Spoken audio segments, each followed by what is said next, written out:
I want to thank everybody for coming today to talk about this important and urgent healthcare issue that we have facing our country and our state.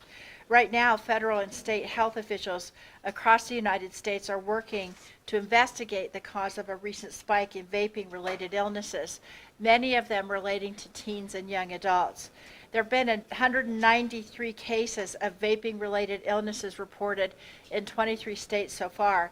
And we just learned this morning, we're going to hear in a moment, that Colorado has had a second serious, severe lung illness diagnosed specifically due to vaping. While the exact cause of the vaping-related illnesses is still under investigation, doctors who have investigated patients believe that it could be linked to the liquid that's used in e-cigarettes, which is colloquially known as vape juice. Every e-cigarette contains a heating element that then produces an aerosol from a liquid that users inhale. Doctors suspect that something recently added to the liquid that's being inhaled, whether it was flavoring or something else, could be the recent surge in cause of surges in cases around the country. And the recent surge in illnesses shows exactly why we need more federal regulation over these vaping products. I've got a couple of different pieces of legislation I'm going to talk about in a minute, but let me just talk more broadly about the youth vaping epidemic and why this is a serious health problem even before we had these serious illnesses diagnosed in our young people. We have been working as a country for many years to reduce smoking because tobacco has been the leading cause of preventable death in the United States, killing more than 480,000 people annually, which is more than AIDS, alcohol, car accidents, illegal drugs, murders, and suicides combined. According to the Center for Disease Control, the good news is that because of many years of effort across this country, cigarette use among high school students reached an all-time low, dropping from 28% in 2000 to only 8% in 2016. The use of e-cigarettes among high school students during the same time, from 2011 to 2015, increased more than tenfold, from 1.5% to 16%. And according to the Surgeon General's report on e-cigarette use among youth and young adults, much of the popularity associated with youth use of the e-cigarettes is due to the appealing candy and fruit flavorings that accompany these devices. Flavorings like gummy bear, cotton candy, tutti frutti, and cookies and cream. Now, recent increases in the use of e-cigarettes are driving increases in tobacco product use in youth in general. We're going to hear about this more in a minute. In 2018, the number of middle and high school students using e-cigarettes rose to 3.6 million from the 2.1 million youth in 2017.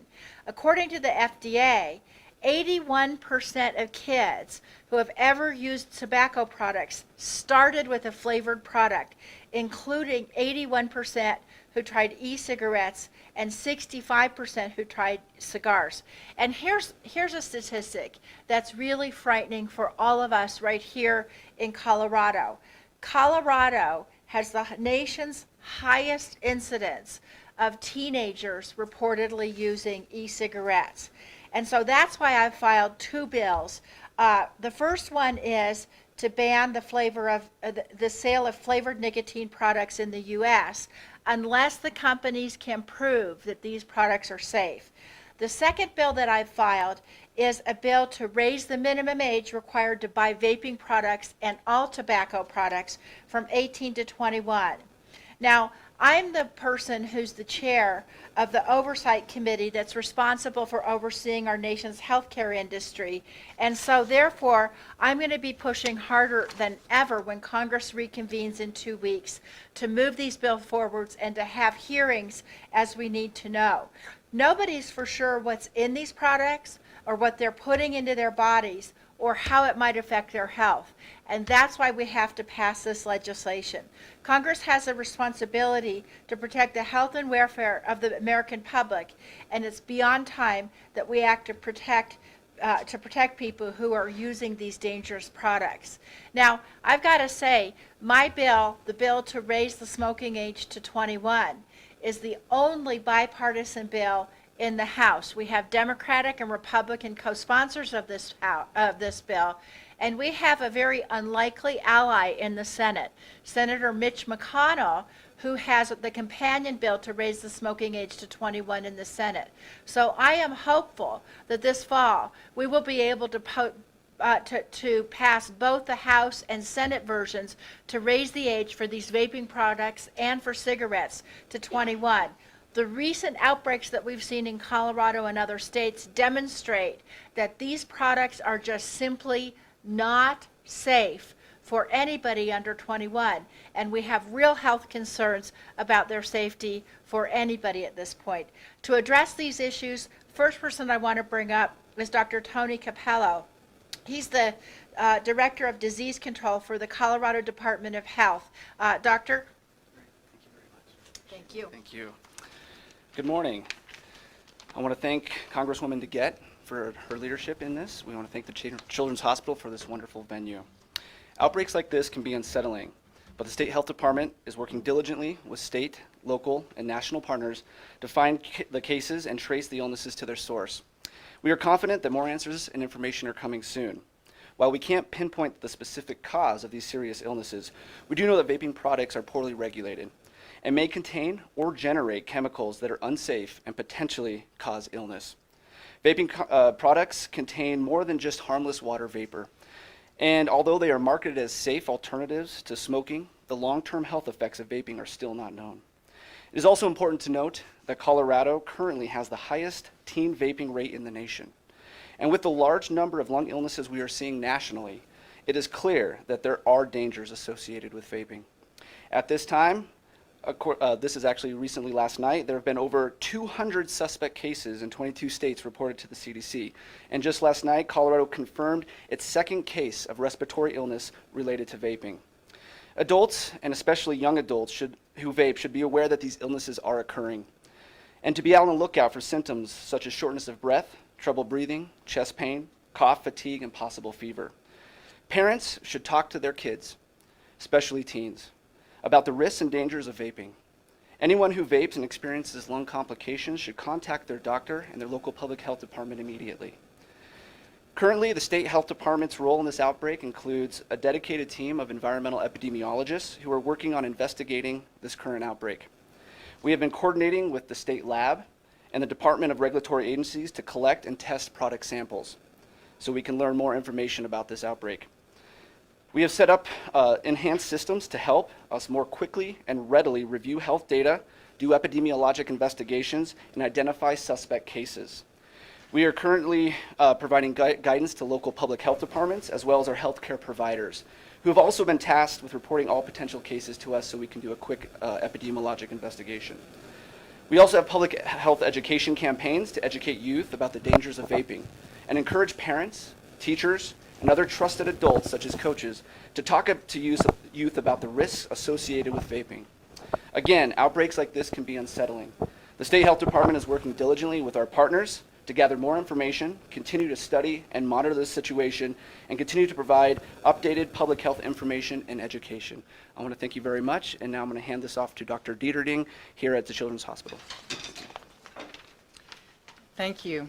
Thank you, Congresswoman DeGette, for your long-standing leadership to keep kids safe. It's very important to us. I'm joined here also today by my colleagues in the Breathing Institute, Children's Hospital, and we're all here because we believe that vaping, which is an epidemic, has come upon our children in a way that it is I believe, one of the most serious health risks for our children today, for all the reasons that you've heard and for more that I will say.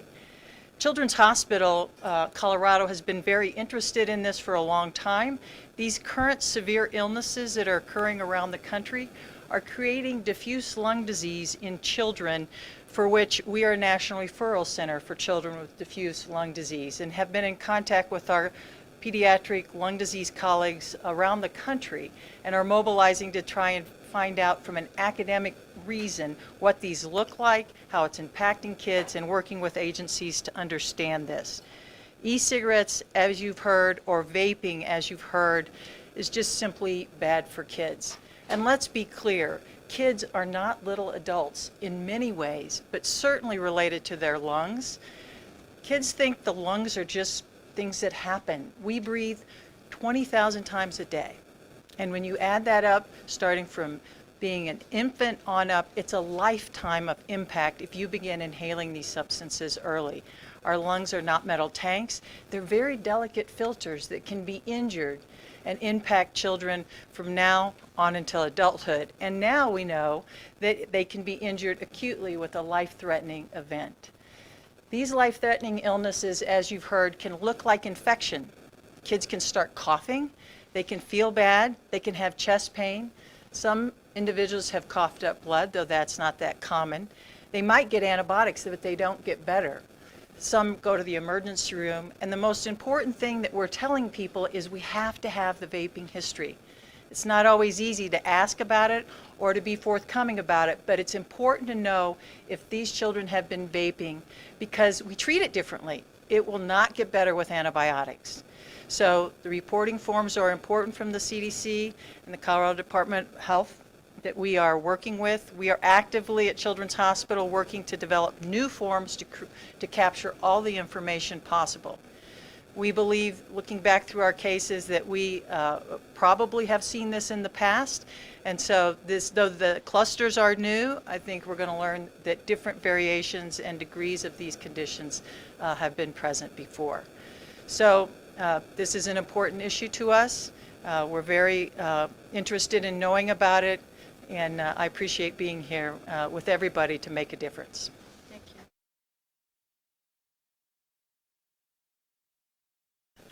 Why is Colorado going ground zero? Yeah.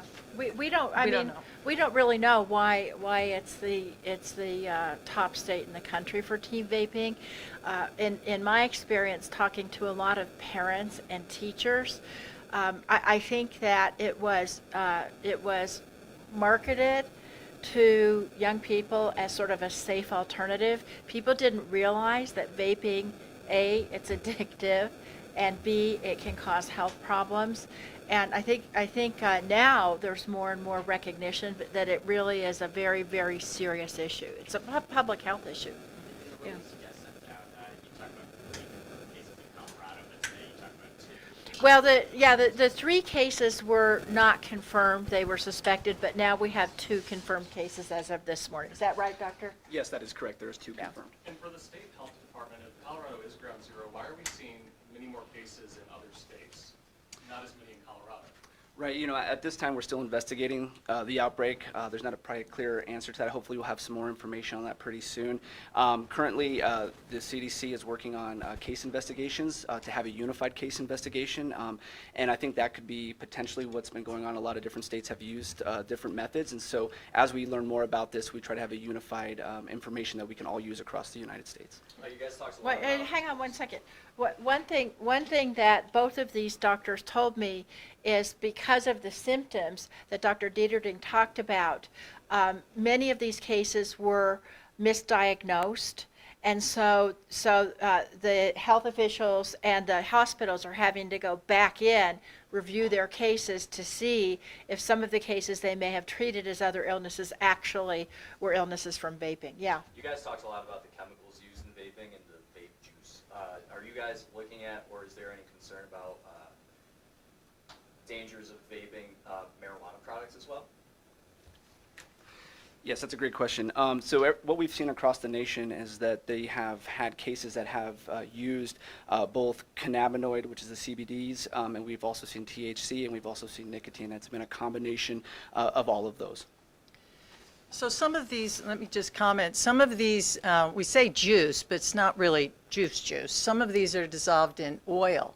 And we know oil-based substances that are heated up, what you're doing is creating tiny particles that can be inhaled into your lung. And those vehicles, that oil gets in your lung, and that's a known toxin. And some of these cases have been reported as having lipoid pneumonia. So I think that is clearly a component of this. Congresswoman, for the legislation that aims at making sure manufacturers can prove that the product is safer, do you have bipartisan support on that? I don't have any Republican co-sponsors on that bill yet. What I've really been focusing on is raising the age to 21, since it looks like it's a bipartisan, bicameral bill. But I do think, and I've been talking to a lot of my colleagues, I do think that that we really need to focus on this flavoring, because even though the companies say they're not marketing to teenagers, clearly these flavors are designed to appeal to a younger population. So how can these companies prove that these flavors or these e-juices are safe? Well, they're going to have, I mean, if my bill were to pass, they'd have to prove it to the FDA. Yeah. Are the FDA, or should the FDA start pulling products off the shelves? It seems like we've got a whole generation that's getting addicted to this. We've got adults that it may help them quit, it may not, who knows? But we know the kids are getting addicted. Why should the FDA go a lot farther than it already has? Well, I had several lengthy discussions with Dr. Scott Gottlieb, who was the head of the FDA until just recently, and he was sounding the warning bells even before a lot of public health officials understood what the dangers of vaping were. I know that the FDA is having an internal discussion right now. They have the authority to regulate vaping products, and a lot of us have been urging them to take that authority. But at the same time, I feel like the legislative approach may actually be faster. Again, because the Senate bill is Mitch McConnell's bill, and then the House bill, my bill, is a bipartisan bill in the House. How did a product without FDA approval become so popular so fast? I mean, a lot of us have been asking that same question, and I think that the companies were able to kind of slide around existing legislative rules and administrative rules at the FDA, and the FDA right now realizes that they need to act. Congresswoman, have you spoken to former smokers who use those kind of like fruity or cookies and cream flavors to get off of cigarettes? And Well, listen to their concerns? You know, I'll have the doctors comment on this. I mean, one of the marketing techniques that is being used is some of the companies will say that for adult smokers, vaping is a way to get off of cigarettes. I haven't talked to anybody who's using Tutti Frutti vaping products, an adult, to get off of cigarettes. And I won't comment about whether that's an appropriate method. What I'm really worried about, you know, what we were so worried about, because the statistics showed that people who started smoking as teenagers got hooked, and then those were the people who died later of complications. And so we had a big public health focus for many years to stop teenagers from smoking, because we knew that then smoking rates would go down nationally, and that's what happened. That's why this vaping epidemic is so alarming, because what you're doing is you are now once again addicting young children to nicotine. Do one of you want to comment about the adults using it to? Sure. Yeah, definitely. And, you know, I think what this shows is that there obviously is a risk. And so it would be wise, we would say, from the State Health Department, that anybody who's using this as a cessation device, get with their healthcare provider and create a plan. Make sure that their physician is aware that they're vaping. And then, of course, if there is any potential lung complications, that could be reported right away, and so that they can deal with that in the proper setting, which is with their physician. Without giving away patient information, can you talk about those two cases confirmed in Colorado and what symptoms those people are experiencing? Right. The most recent one we had last night was also confirmed as a young adult. That's what we have right now. It's still under case investigation. Completely, all the cases we've seen, the 2 in Colorado that have been confirmed, are in the metro area, and they are in the young adult category at this point.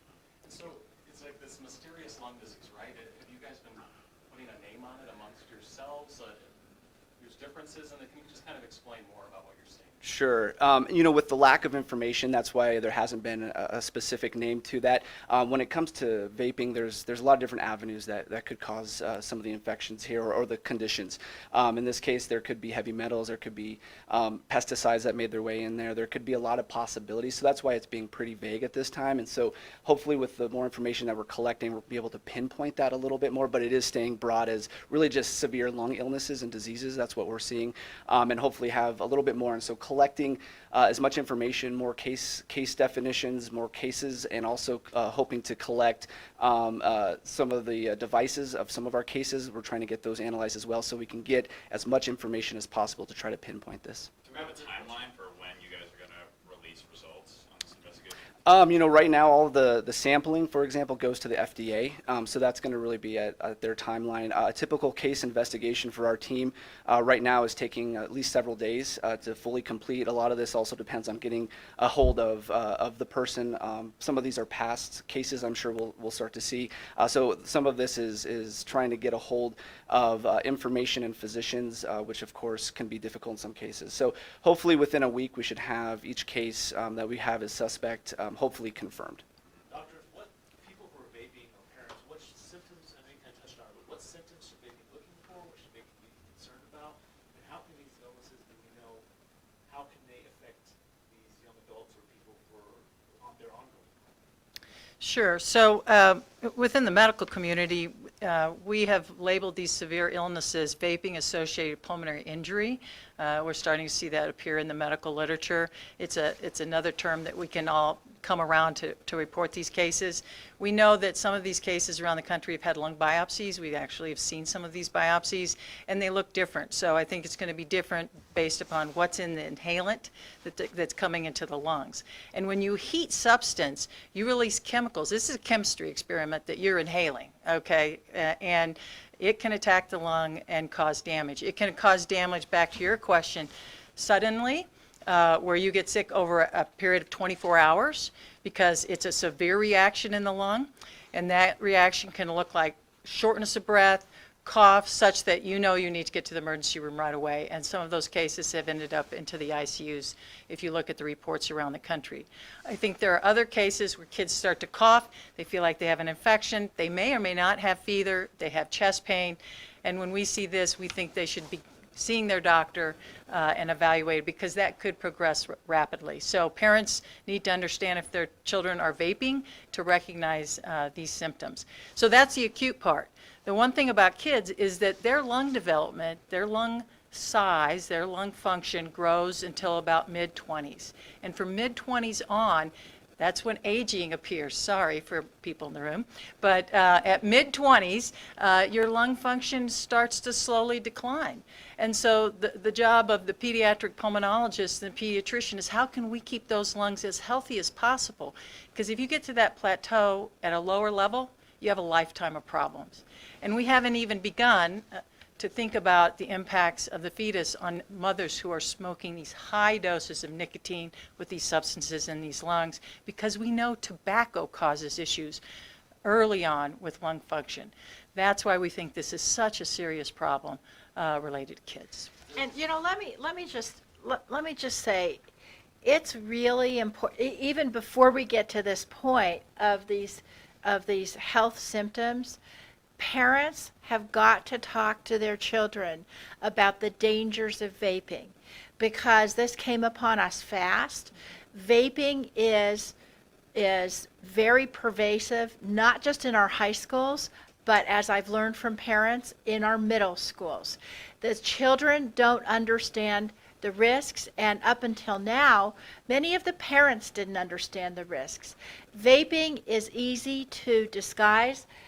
The doctors were just telling me there's even a hoodie where you can just use the string as a vaping device, and so many parents, many educators don't even see the children doing this. This is why it is so critically important for parents and teachers to talk to the students as young as middle school students about the dangers of vaping, and to keep an eagle eye out to make sure that the students don't vape, and if they are vaping, that the family takes measures to stop this.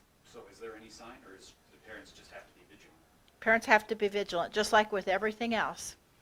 Congressman, you're talking about the legislation you proposed. Do you think these hospitalizations are changing the landscape in Congress? The T21, maybe that'll get through, but the flavor ban, is that something that, as a result of these hospitalizations and a fatality now in Illinois, then maybe your colleagues on the other side of the aisle would see fit to look at? You know, I don't think it's just, I don't think it's just awareness among the Republicans. I think it's awareness among all members of Congress, because I've been talking to members throughout the spring and summer about my two bills, and frankly, up until now, there's been a lack of awareness of even many members of Congress about the dangers of vaping on both sides of the aisle. So what I think is that these recent extreme illnesses that we're seeing across the country are helping to raise the awareness of all members of Congress about the dangers of vaping. As I mentioned, I'm the chair of the Oversight and Investigations Subcommittee of Energy and Commerce. We have jurisdiction over this, and when I go back, I'm going to be talking to my chairman about having some hearings about the vaping epidemic and the health care risks that it poses. And I think that this is making the issue even more urgent in Congress. So I think it will. I think it will. I think I'm going to be getting a lot more co-sponsors to my legislation after Labor Day when we go back. What, if anything, have Republicans told you or reasons why they can support the legislation that have not yet supported the legislation that would require manufacturers to say, hey, this is a safe product? So it's not just, as I said, it's not just Republicans. My bill has Republican and Democratic support. Oh, you mean the flavors? A lot of people just hadn't focused about how the flavors could be targeting efforts towards teens, and some people say, well, I like the cotton candy flavor or whatever, and so I think members of Congress up until now really haven't seen the severe risks of targeting tobacco towards teens. Some of you know I've been working on the issue of teen smoking for many, many years, even before this vaping issue came up. And one thing we have seen over the years in general is that for targeting towards teens, the companies use flavoring as a way to entice younger people into these. And you know, again, I'm empathetic of someone who's an adult who says I like these flavors, but I think the healthcare risks to teenagers and you know, middle schoolers and high schoolers far outweighs any benefit of having cotton candy flavored vaping products. There's also legislation you were proposing that would have the manufacturers prove that the product is safe. Right. Okay, so that one you said you didn't have bipartisan support on, right? There's no Republicans. I don't have bipartisan co-sponsorship on the bill yet. And have Republicans told you anything as to why you haven't received that? What Oh, can't they get on? They just haven't shown much interest in getting on. They haven't stated an objection to it. But you know, I'm like I say, I'm continuing to work on both of these bills. If we raise the age to 21 for cigarettes and vaping products, this is going to solve a lot of our problems. Thank you.